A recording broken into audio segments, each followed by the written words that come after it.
زندگی میں کسی بھی انسان کو اتنا قریب مت کرو کہ وہ آپ کو معمولی سمجھنے لگے۔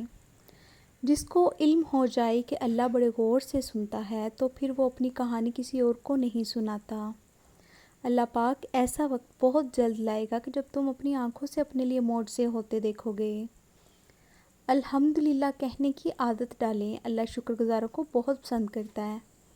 صرف دو لوگ مقدر بدلنے والے ہوتے ہیں، ایک وہ جنہیں وفادار دوست ملتا ہے اور دوسرا جن کے ساتھ ماں کی دعائیں ہوتی ہیں۔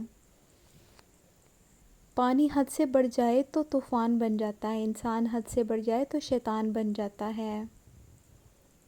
اگر تم کسی کے ساتھ بھلائی کرو اور تمہیں اس کا بدلہ برائی کی صورت میں ملے تو سمجھ لو کہ تمہاری نیکی قبول ہو گئی ہے۔ بیمار ہونے پر اپنے دشمنوں کو معاف کر دیں تاکہ آپ صحت یاب ہو جائیں۔ بن بلائے مہمانوں کا خیر مقدم اس وقت ہوتا ہے جب وہ جا چکے ہوتے ہیں۔ مصیبت اس حالت کا نام ہے جس میں انسان اپنے مداحوں سے نجات پا کر خود کو پہچانتا ہے۔ فراموش کرنے والے خوش قسمت ہوتے ہیں کیونکہ وہ اپنی غلطیوں پر قابو پا لیتے ہیں۔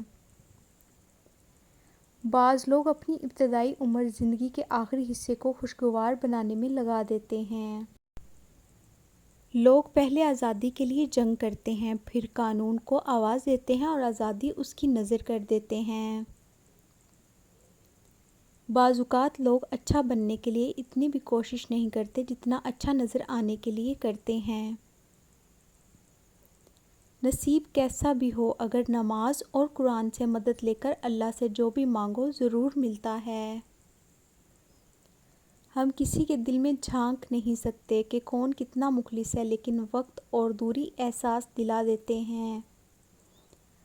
رشتے بنانے سے پہلے رشتوں کا تقدس سیکھیے۔ بات بنانے کے لیے الفاظ تو بہت سارے ہوتے ہیں لیکن کردار بنانے کے لیے اعمال درکار ہوتے ہیں۔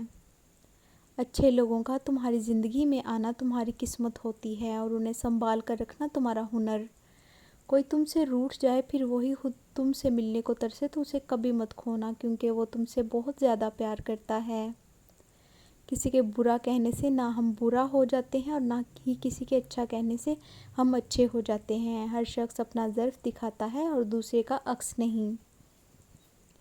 4 خوبیاں انسان کو باکمال بنا دیتی ہیں: ٹھنڈا دماغ، میٹھی زبان، نرم دل اور چہرے پر مسکراہٹ۔ صبح کی نیند انسان کے ارادوں کو کمزور کر دیتی ہے۔ منزلوں کو حاصل کرنے والے کبھی دیر تک سویا نہیں کرتے۔ لوہے کا کلہاڑا لکڑی کا ایک چھلکا تک نہیں اتار سکتا جب تک اس کے ساتھ خود لکڑی کا دستہ نہ ہو۔ بدتمیزی کا تعلق تعلیم سے نہیں تربیت سے ہوتا ہے۔ اگر لوگوں کو ایک دوسرے پر اعتبار نہ ہو تو ہر ایک صرف اپنی آمدنی پر گزارا کر رہا ہوتا۔ 3 چیزوں میں کبھی شرم محسوس نہ کرو: نمبر 1 پرانے کپڑوں میں، نمبر 2 غریب دوستوں میں، نمبر 3 بوڑھے ماں باپ ہونے پر۔ جو شخص صرف عقل مند ہے وہ قابل رحم حالت میں زندگی بسر کرتا ہے۔ اگر آپ نے ابھی تک ہمارے چینل کو سبسکرائب نہیں کیا تو ہماری حوصلہ افزائی کے لیے چینل کو سبسکرائب کر لیں۔ جزاک اللہ۔